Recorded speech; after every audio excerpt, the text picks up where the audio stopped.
C'est par la route des vins, à travers des milliers d'hectares de vignes, que l'on arrive à Colmar. Mais la capitale des vins d'Alsace renferme d'autres trésors. Des personnages célèbres, le premier d'entre eux s'appelle Bartholdi, Auguste Bartholdi, le créateur de la Statue de la Liberté.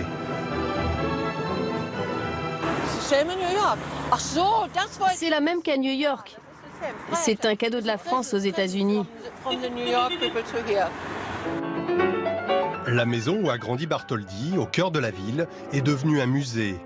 On y découvre la vraie histoire de la célèbre statue qui trône aujourd'hui à New York. Nous sommes devant les toutes premières maquettes originales de la Statue de la Liberté. Son première idée était de réaliser une statue phare pour l'embouchure du canal de Suez. Donc il faisait personnifier par une femme vêtue à l'égyptienne, portant un phare. Plus d'un siècle après la mort de Bartholdi, à Colmar, ce sont d'autres œuvres qui voient le jour dans les ateliers d'artistes. Dan Stefan est installée dans cette ville depuis 20 ans. Peintre et sculpteur contemporain, elle a revisité la Statue de la Liberté. Alors cette pièce, c'est le rêve de la colmarienne. C'est une petite dame avec son bonnet de bain, dans son bain, qui regarde la Statue de la Liberté et qui est complètement interloquée.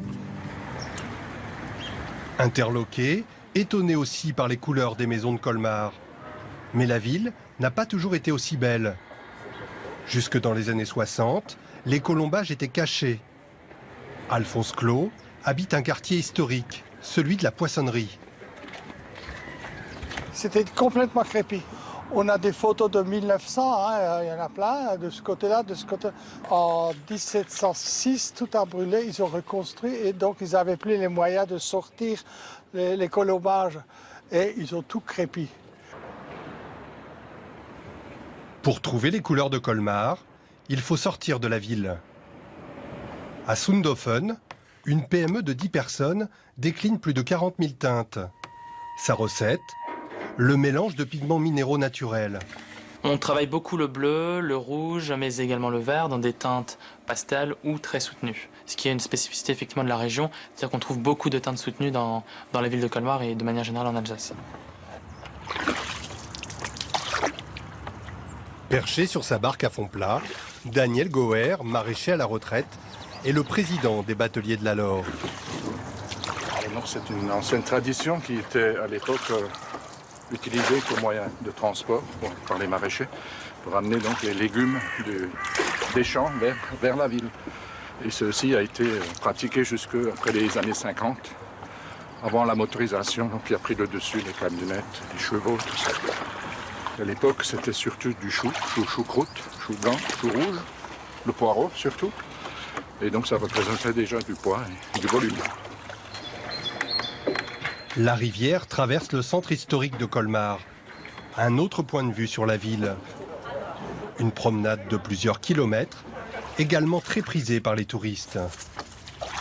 Passé le quartier de la Petite Venise, les bateliers arrivent comme autrefois, au pied du quai de déchargement des Halles.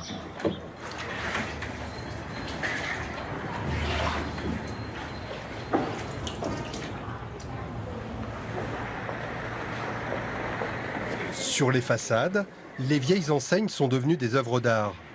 Elles rappellent aussi l'importance de la gastronomie en Alsace.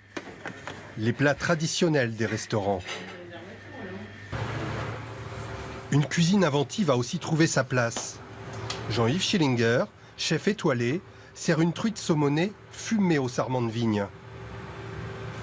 Vu qu'on est à Colmar, donc c'est la capitale des vins d'Alsace, forcément. Donc on ne peut pas concevoir une cuisine, même si ici on fait une cuisine un peu du monde. Mais bien sûr on utilise des vins, et si on utilise un vin, c'est le vin d'Alsace bien sûr. Ces produits du terroir attirent des touristes du monde entier.